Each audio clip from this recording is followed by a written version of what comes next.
We turn to a conversation titled America, India, and the Shifting Global Order, a session that places both nations within the broader sweep of diplomacy, alliances, and urgency that define our era.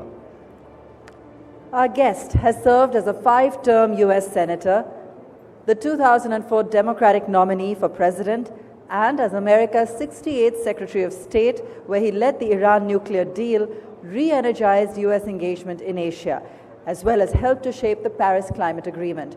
More recently, he served as the first U.S. Special Presidential Envoy for Climate, leading high-stakes negotiations at COP summits and beyond. Okay, we still notice that Dr. Tharoor is getting mobbed by selfie takers. We'll give them a moment to finish their selfies.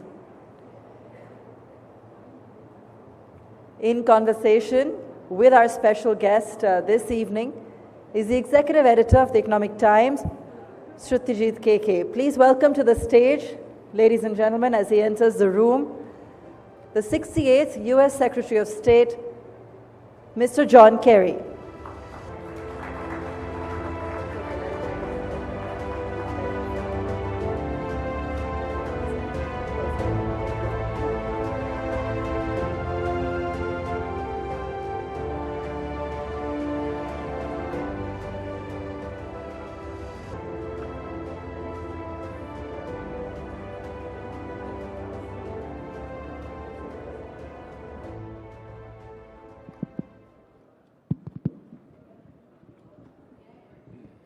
Thank you, Abha and Suresh. Secretary Kerry, firstly, a very, very warm welcome to India. You've been such an important architect of so much of long-built, long-nourished ties between our two countries. I don't know when you were here last, but a very warm welcome. Thank you. Thank you very much. It's great to be here. For long-time watchers of the relationship, including people like you who have played a role in building and shaping it, they should be forgiven, I guess, in the last few months if they have been feeling like putting their hand on the head and saying, what the hell is going on? Would you say that? Well, first three words I want to share with all of you are, don't blame me. Be clear about that. Sure, look, we're going through something you're all going through it. Completely unconventional. And something that does carry real risks to all of us. So I don't want to make light of it because so much is at stake, obviously. With respect to the India-US relationship, obviously this is a moment of tension, unnecessary in my judgment, but it exists. And I think the world needs to, we need to kind of calm things down a little bit. We need to find an equilibrium, and we need leaders who are prepared to really more clearly and more compellingly articulate what is at stake for all of us. India and the United States need to be on the same page, and we're not right now. We're not, mostly over money and trade, while Gaza and the Middle East and Russia and the Sudan and so many different places are in desperate need of a vision and the ability to be able to actually act on that vision. So, yes, obviously I was about to say I pulled my hair out, but obviously you look at me, I don't pull my hair out. So, but I'm deeply concerned about it because the capacity to spiral out of control is real, and we're all experiencing it. On the other side of that ledger, I'm excited by what the marketplace is doing. I think there's just phenomenal energy globally in the marketplace, And it has gained a new standing, a new power, if you will, this entity called the marketplace.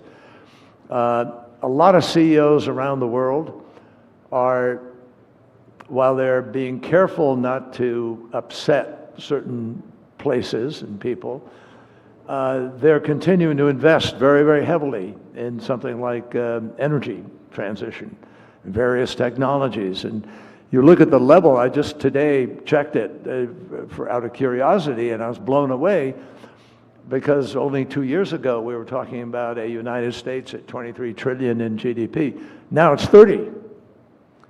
And in fact,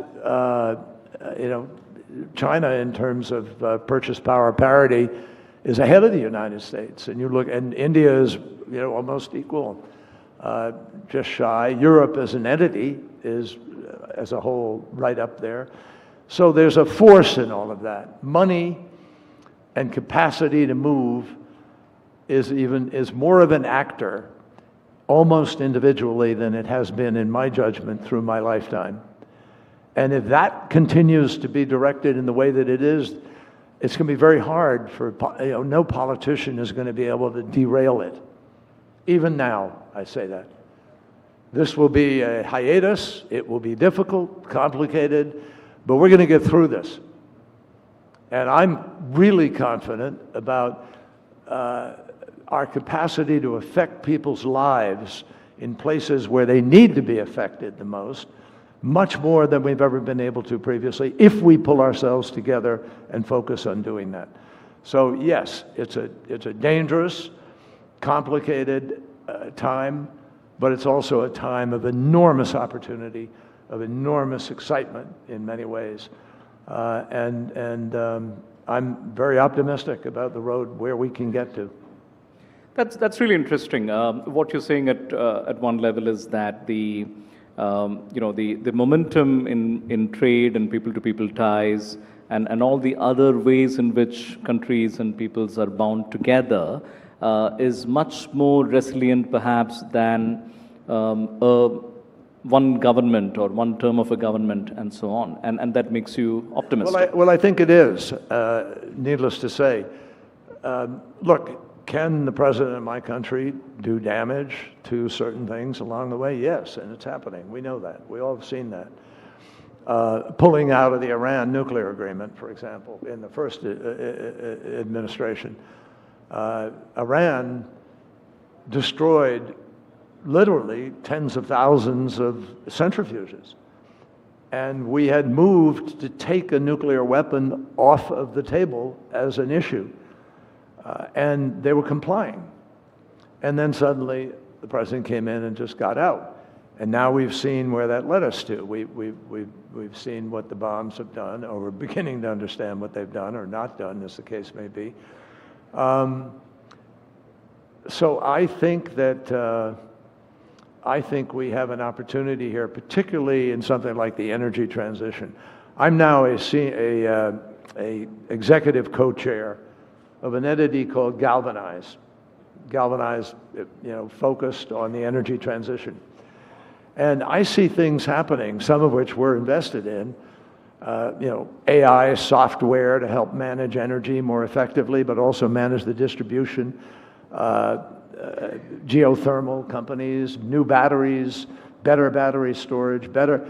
UAE is building a 19 gigawatt storage capacity so that they can prove to the world that and this is an oil-producing, gas-producing country, but they're determined to prove to the world that you can actually deliver firm energy, 24/7, 365, and you don't run into this when the sun doesn't shine and the rain, the wind isn't blowing. You actually solve that problem, and I'm convinced we will solve it. My sense is that the power of this movement, and particularly with AI, look, there are a lot we don't know about AI. Let's be honest with each other. And the rules, the governing rules, still have to be worked out. I think I am correct in saying that AI is the only technology that can improve itself, which is both fascinating and terrifying at the same time. So we need to really think through very carefully how that's going to be managed. But it is changing, it will change everything.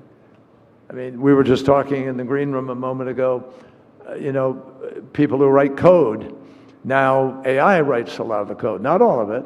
You still need to teach, you still need to have the machines go through the learning process, but in the end, they improve themselves and change by themselves. How are you going to manage that?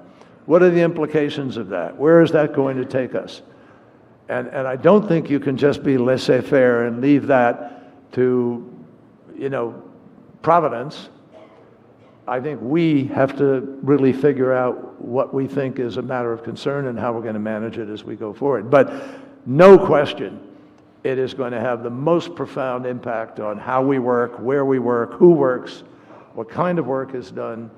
And a lot of folks who learned computer science and thought that was the future and who wrote code are going to find that there's not going to be as much opportunity as there was.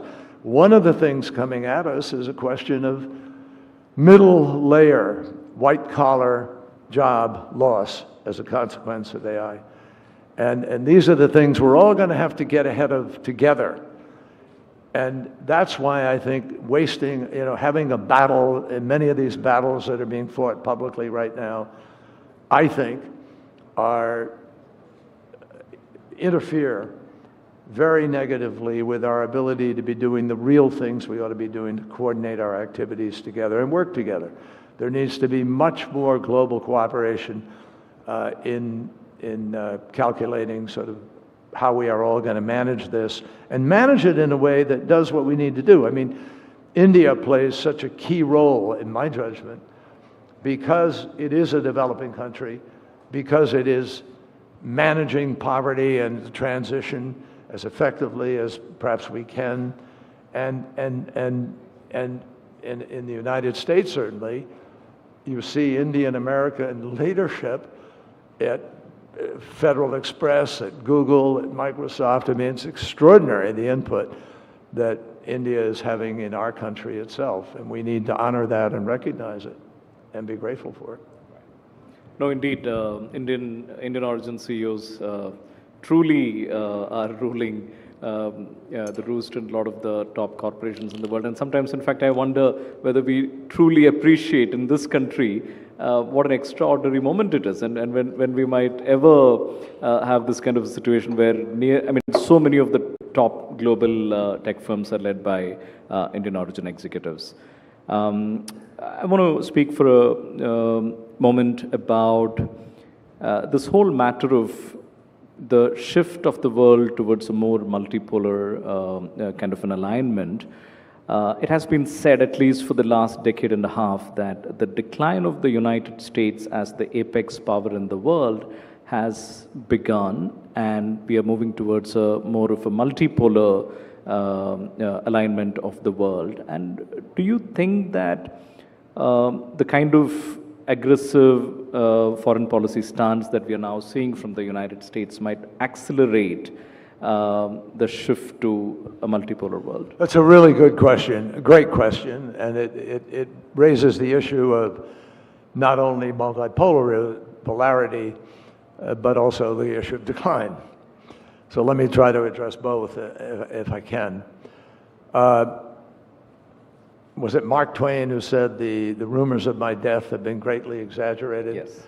Well, the rumors of American decline are being greatly exaggerated. We have problems, yes we do. Every country has problems. And they differ country for country, whether they are social, cultural, or physical in one way or another, lack of infrastructure, whatever it is, opportunity, education. But the world has been moving. If you look at the big picture, despite these challenges, the world has been moving very rapidly towards a transformation that can help us all to envision the future of what is possible. We're curing diseases we never thought we could cure. People are living longer than they've ever lived before, and better lives writ large.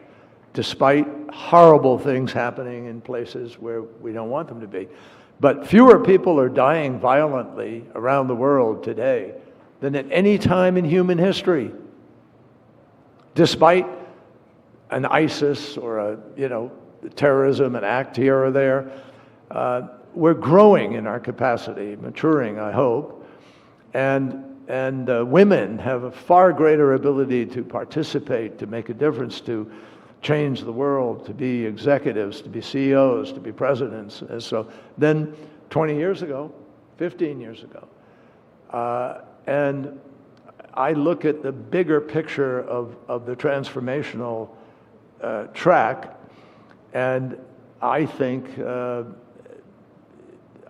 that politics sort of pales before it in a way, because these things that are happening are so broad in their transformational capacity.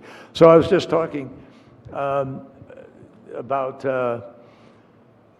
space-based production of energy and whether or not you can guide power from a satellite to a station on Earth, and that may develop. Or we're just exploring in a whole new way new opportunities, and that excites me. And the United States is leading in so many parts of that. The private sector. Publicly, we got a problem. But it's not a problem that the rules are mandating occurs. For instance, we don't pass a budget in the Congress. I spent 28 years in the United States Senate. In the 1990s, with President Clinton, we balanced the budget of the United States.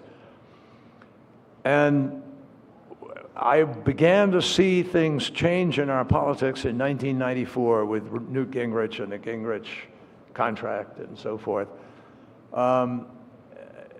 What's changed is not the capacity of the Senate or of our system of government to work.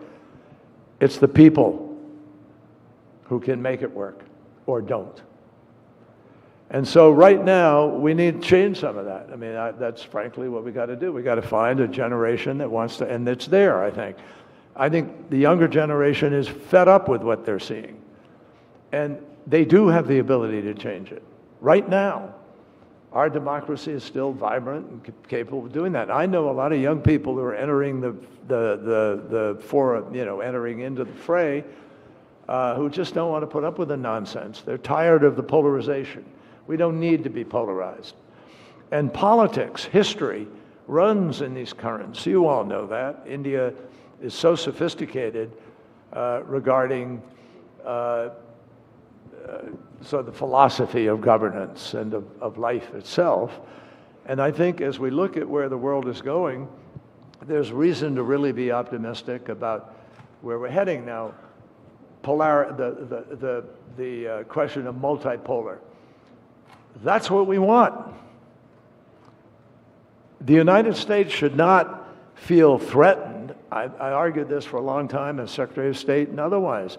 We have always, since World War II, when this mantle fell on us of leadership, which leaders, thank God, in that period of time, Harry Truman, Franklin Roosevelt, all the way through Ronald Reagan and others, they were prepared to provide that kind of leadership. But the goal was to empower other countries to be able to fend for themselves, to become a partner at the table, to be able to help share this burden of figuring out how we make peace and bring the world together. So I welcome this sense that we're not, so one page only, and if you don't listen to the United States, you're going to go to hell or whatever. I mean, come on, guys. Let's face it. There is greater power in more countries because the economies have grown and the politics have become more settled and sophisticated, and there's more power in so many more countries. They deserve a seat at the table. And it's important, I think, strong leadership in the United States historically. Lyndon Johnson, Bill Clinton, Barack Obama welcomed bringing more partners to the table to help solve some of these problems. So, no, we shouldn't see it in a very narrow way that it's a loss for the United States or it's a change that somehow shouldn't be welcome. We want able partners We need more people moving in the same direction. And there are enough illiberal localities on this planet to present all of us with a challenge to how we are going to actually live up to the universal rights that we have embraced within the United Nations, within the international courts, and so forth. That's the quest. And we can't get there alone. We're obviously not going to get there right now because we have a different point of view where, you know, it's all America all the time. And that is not the real America. And I think as we go in and celebrate our 250th anniversary next year, we are going to see more and more people reminding themselves and their friends and our nation what really America is. When I ran for president, I remember saying in my acceptance speech at the convention, I said, America is exceptional. But we're not exceptional because we run around beating our chest and telling everybody we're exceptional.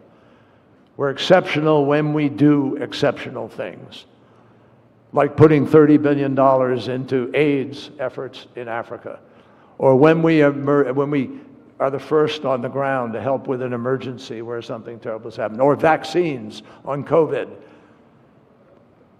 Those things are exceptional. When you can say that a new generation of children born in Africa will be born AIDS-free, that's because of Bill Gates and because of our Congress, which allocated an enormous amount of money to help make that happen.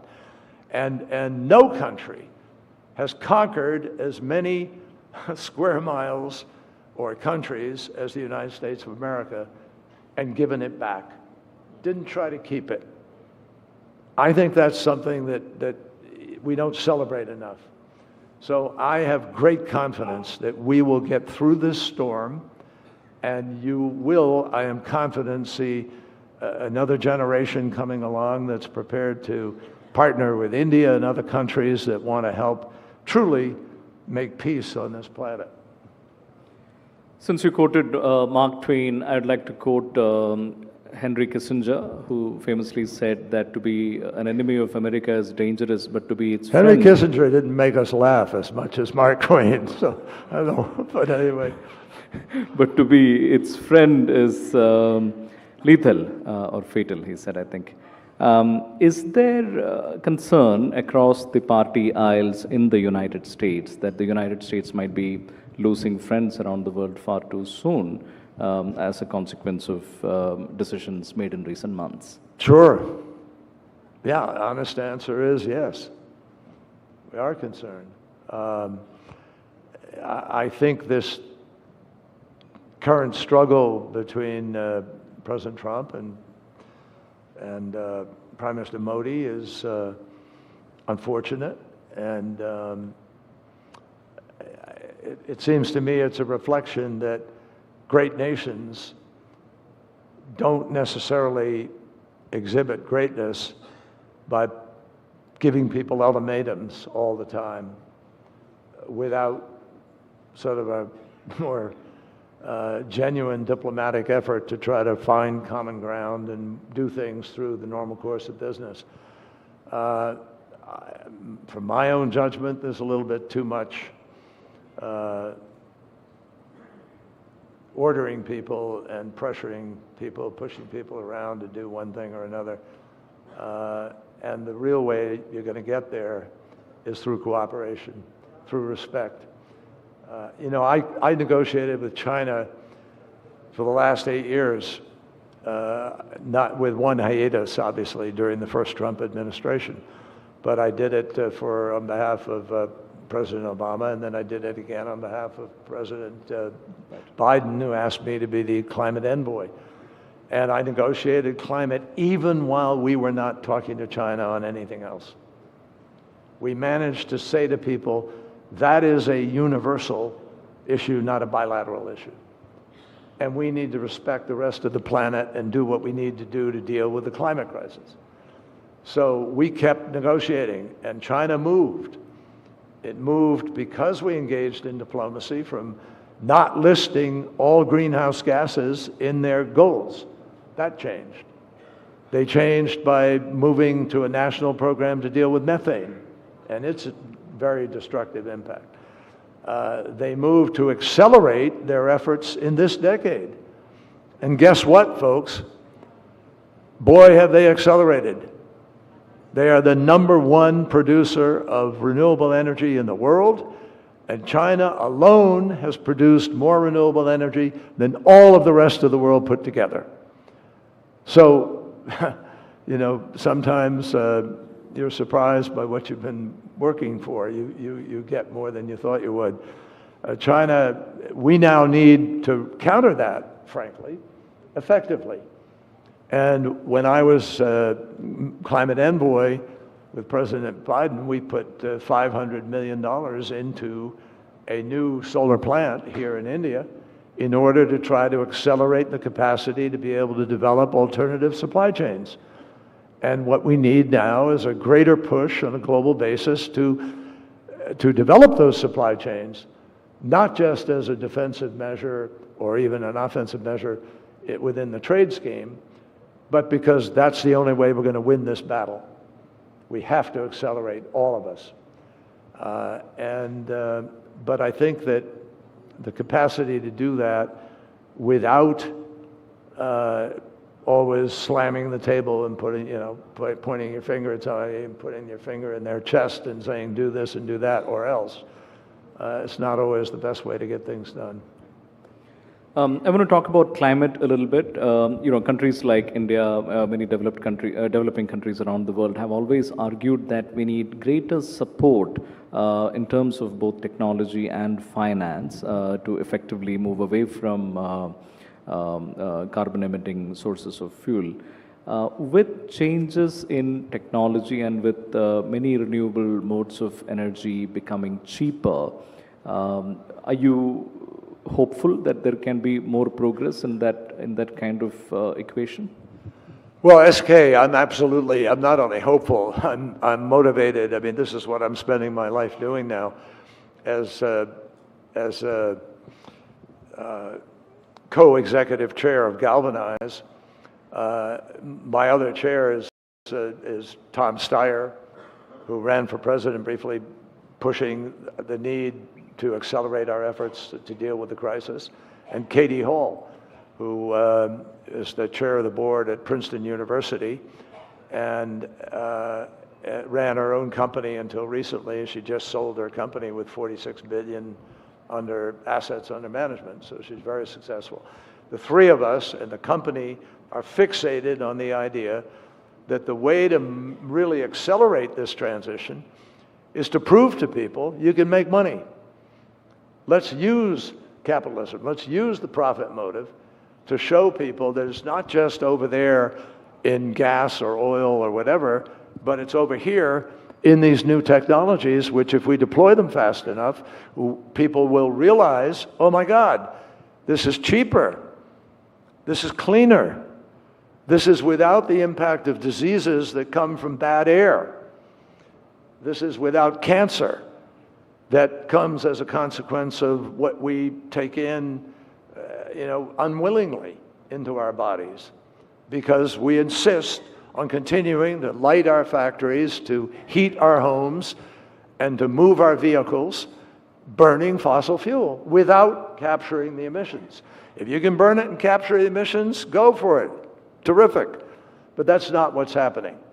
What's happening is we're increasing the emissions and we're destroying even more of our capacity to be able to protect the planet and life itself.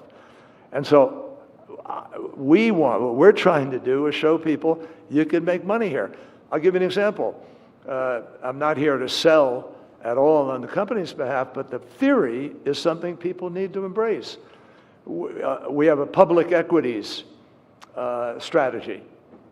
Our public equity strategy is focused on those things in this sector that are going to accelerate the transition. Well, guess what?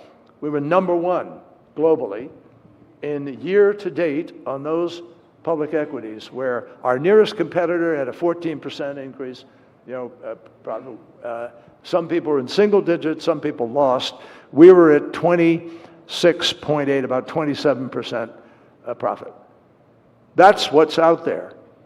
We have real estate capacity. We're showing people that you can actually transition industrial properties into being decarbonized and make more money as a consequence of doing it and be far more efficient. So that's what's out there, folks. And what we're trying to do is show people, hey, we're not asking you to give up something. We're not asking you to sacrifice. It's not that you're going to have a lesser life. It's actually going to be better and cheaper, and you will have more household income because electricity will cost less. So my answer to you is I think this is really a very exciting transition. It's the largest transition economically the world has ever looked at and had available to it since the Industrial Revolution in the late 1800s. This is big. Why? Because everybody uses energy. Everybody needs energy. Energy demand growth is up, and we can actually provide that energy by electrifying in ways that are clean. It's just a massive opportunity for all our countries. I know in India, obviously, Prime Minister Modi has been very focused on the transition. You've set a very ambitious goal for deployment of renewables. You are deploying many of them as rapidly as possible. You have to use some coal. We all understand the predicament. But it's really important, I think, to also look at the new technologies. I'm a fan. I believe that nuclear has to be part of this transition. All the science that I've seen, all of the curves when you do the analysis, tells us that you cannot get to the goals we need to get to avoid the worst consequences of the climate crisis. You can't get there without some nuclear. And in Dubai, at the Dubai conference a few years ago, we agreed that we would try to triple the deployment of nuclear, triple the deployment of renewables, and double energy efficiency. We're not doing any of that yet. So, folks, we've just got to take the promises we have and implement them. And the benefits will be very fast to be realized and understood, embraced. And we have to end the disinformation. You know, some of the folks in industries that have profited enormously from the current paradigm have spent huge sums of money distorting and even lying to people about what the impacts are and what the choices are. And no, renewable energy does not make you poorer. It does not make your life deprived. It actually is better. And we've got to push back on the terminologies and the narrative. The narrative has to be changed. I'm very glad to report also that India is making a lot of progress, a lot of investments on renewable energy as well, and I think there is a lot of desire as well as commitment both from the political establishment as well as companies to double down in the direction. Well, I admire, I think Prime Minister Modi knows this, I call him a friend, I admire what India has been trying to do, and Piyush Goyal has been a good friend of mine. We worked together in the negotiations. And India really is important to this transition. It has such an important voice in the global south, and hopefully we can, not just the global south, but elsewhere. So my hope is that we will resolve this trade dispute. I think India has made a pretty powerful offering, frankly. You know, almost 60% of the goods would be at zero tariff, and the rest would be worked through. That's a big shift. And I think we need to hopefully get to a better place faster here. The trick for all of us, folks, is not to make trade the enemy. It is to go back to the table and do what we did previously without actually being as effective as we should have been in the implementation, but renegotiate the ways in which we're going to help each other. We all need trade.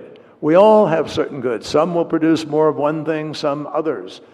But you've got to work in good faith. If you turn it into weapons, we all got a problem. And we will diminish our capacity to achieve what we can in this global marketplace. And we have to remember, by the way, tens of millions of people are at risk, in Africa particularly, from the worst impacts of the climate crisis. And so this opportunity to have these new technologies and move faster is something that isn't just a kind of, it's not a gesture. It's going to be essential to managing the geopolitics of the planet. Because if you have 10 million people somewhere working in 145, 50 degrees regular basis, you can't work outdoors. You don't survive that. The human body is not built to survive that. And you're going to have many more refugees banging on the doors of places where they have trees and lakes and water and jobs. It's just no rocket science. It's clear. And we need to move far more effectively to start to pay attention to these longer-term geostrategic impacts because of our unwillingness to shift the paradigms now. That's why we have to get about the business of this transition. I want to come to the intense diplomatic efforts that we've witnessed from the United States in the last week to 10 days on Russia and Ukraine, on ending the conflict there. We've had President Putin visit Alaska. We've had Zelensky in the White House, President Zelensky in the White House. We've had a number of important European leaders there. Are you hopeful that there is a path to lasting peace in the region? Russia and Ukraine. Just Russia, Ukraine, just that. Okay, I wondered if you were including Gaza, et cetera, into that. I'm optimistic that it can be done. I can't tell you that I'm completely optimistic that it will be done, because I don't see the kind of preparation and the tools being put on the table and the approaches necessary to provide the space to be able to get it done. I'm glad President Trump is trying. I'm glad that he's focused on it. I think that's very, very important for whatever reasons they may be. But President Putin, like most presidents, is not going to operate well from a corner.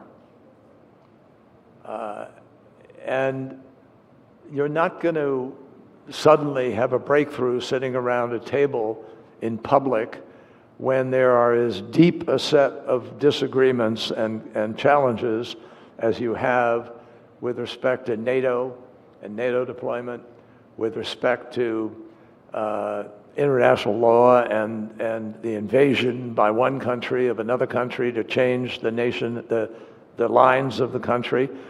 I think that's sort of against international law, folks, and something we've striven very hard to get away from over the last decades.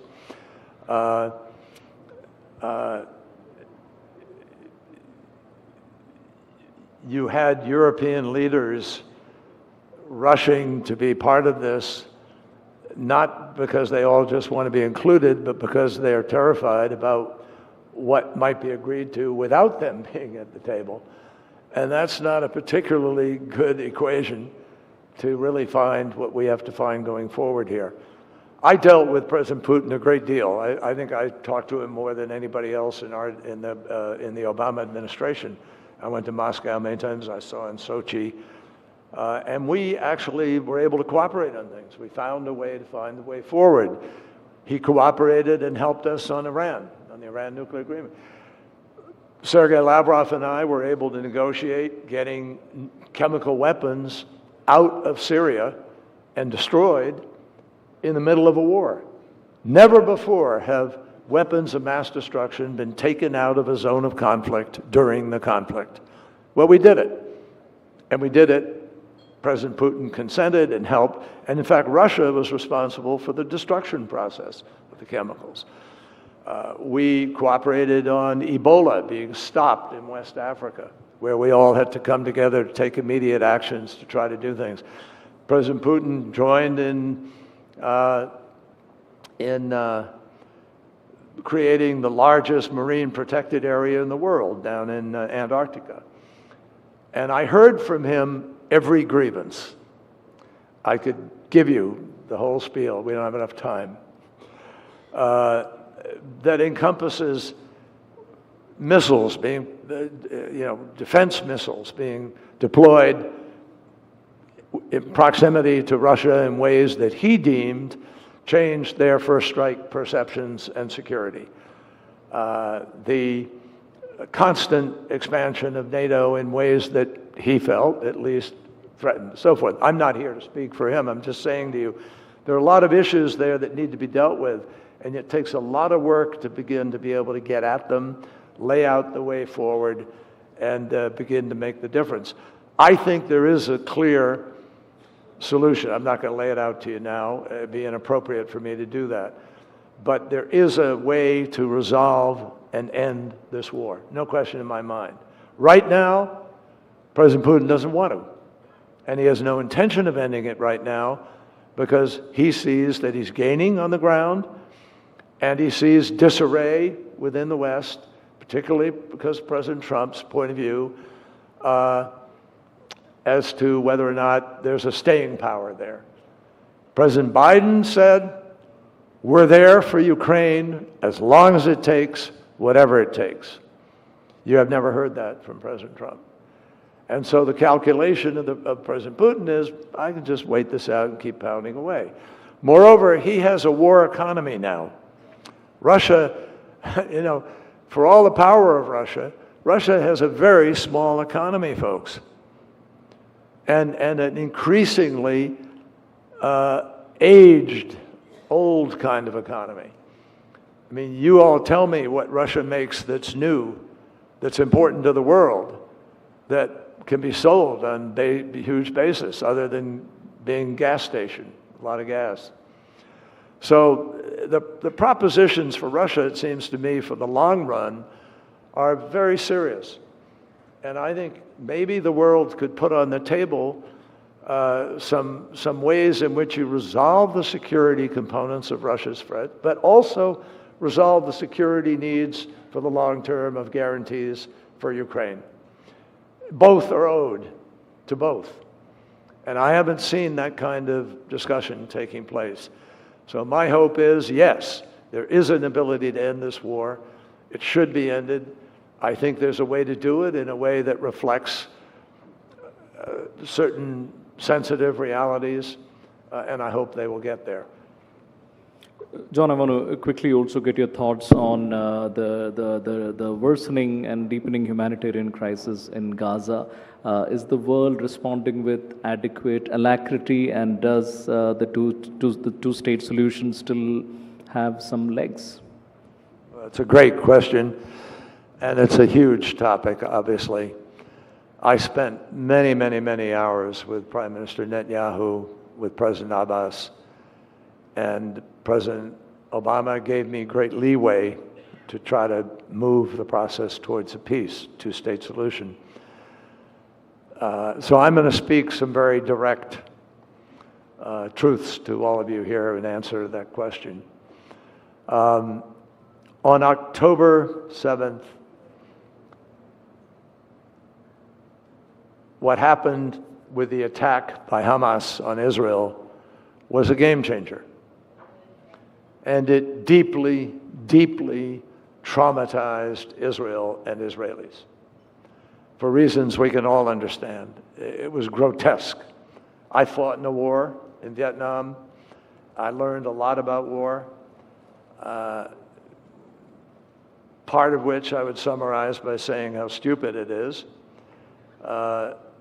But I will tell you that some of the things that happened that day, and the misogyny, the hatred, the racism, the depths of it were really shocking to everybody in the world, I think, of good conscience, but particularly, obviously, had an impact on Israel.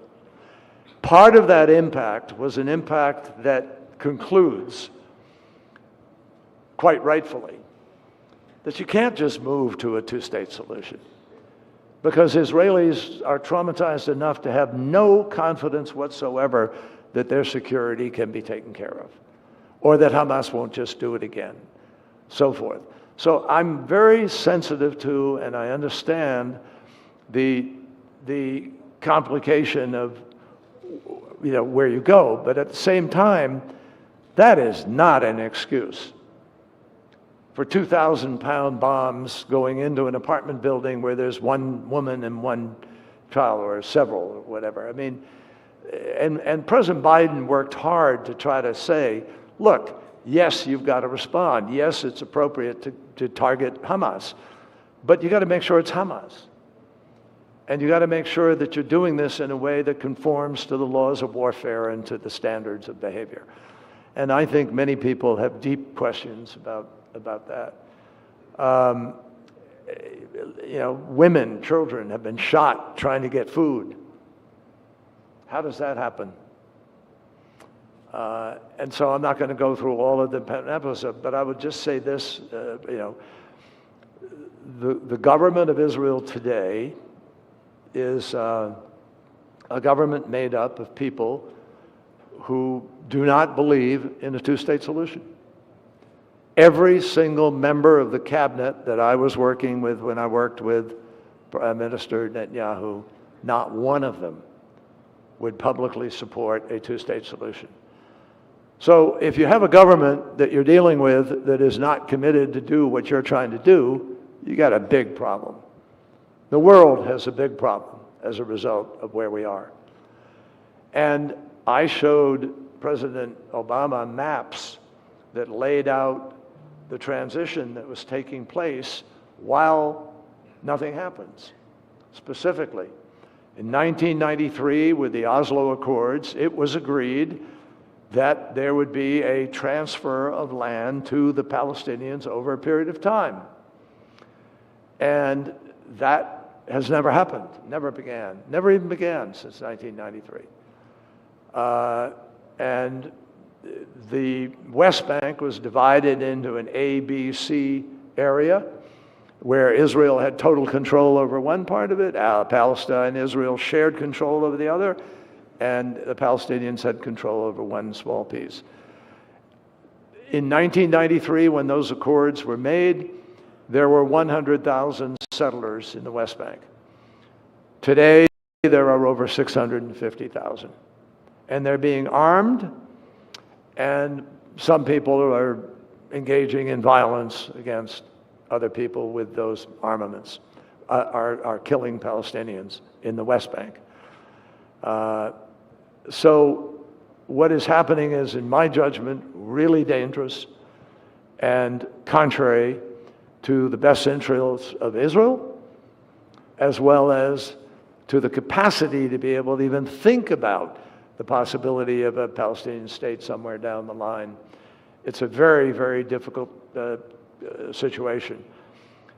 The folks who are making up that government, by and large, not exclusive, but by and large, believe in what is called the Greater Judea-Samaria scenario, i.e., that you don't give up the West Bank, you take over all of the area, and you have what the Bible suggests is appropriate, which is the Greater Judea, Samaria has been reunited.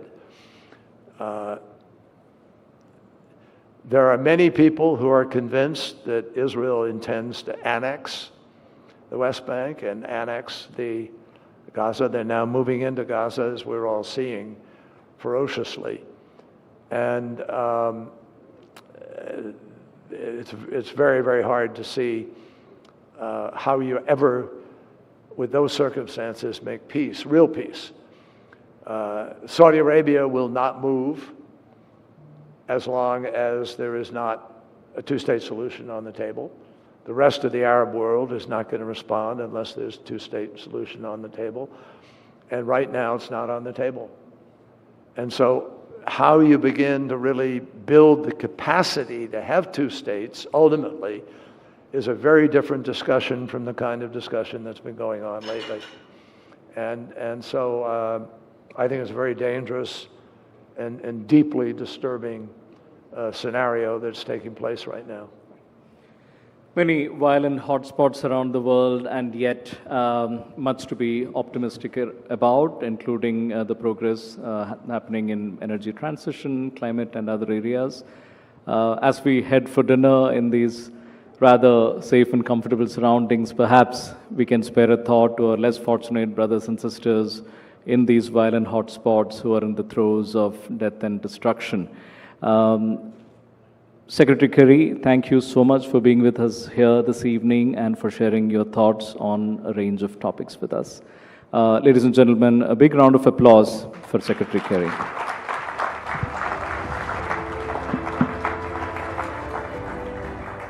Thank you, Secretary Kerry. Thank you, SK, for steering the conversation with such clarity that brings a fitting close to the day with perspective, persuasion, and purpose.